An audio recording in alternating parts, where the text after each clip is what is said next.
lors d'un entretien accordé aux Parisiens, la nouvelle compagne de Cédric Jubillard est revenue sur la personnalité de son compagnon.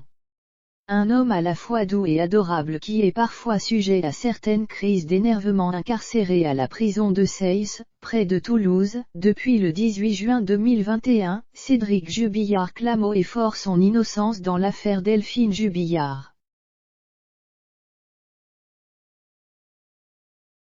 Désormais, le père de famille souhaite être remis en liberté afin de pouvoir retrouver celle avec qui il s'est reconstruit, Séverine.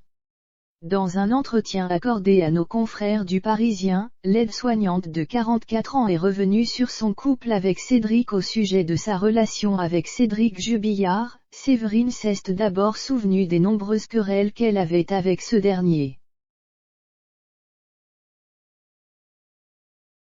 Car bien qu'elle l'ait décrit comme un homme majoritairement doux et adorable, parfois le peintre plaquiste pouvait également se montrer sous un tout autre visage.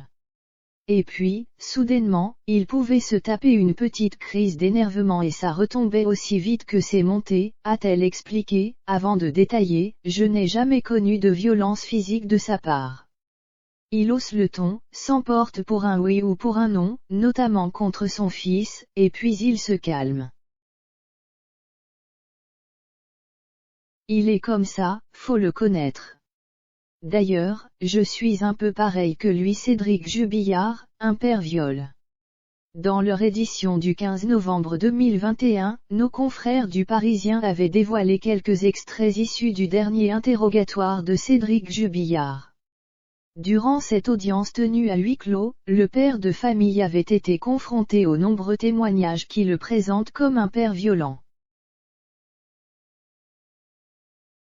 Louis semble avoir essuyé bien des brimades infligées par son père, coups de pied aux fesses, fessées et gifles en public, tirage d'oreilles, racontait le quotidien, avant de poursuivre. S'agit-il d'autorité bienveillante ou serait-ce plutôt la démonstration d'une personnalité violente? C'est pourtant pas un enfant maltraité, aurait alors réagi Cédric Jubillard, mentionnant que son fils n'était jamais arrivé à l'école avec des bleus ni avec des cocards ou quoi que ce soit. Et de poursuivre, c'est sûr que oui, je gueule, j'essayais de faire peur à mon enfant. Pour éviter qu'il me refasse la même bêtise.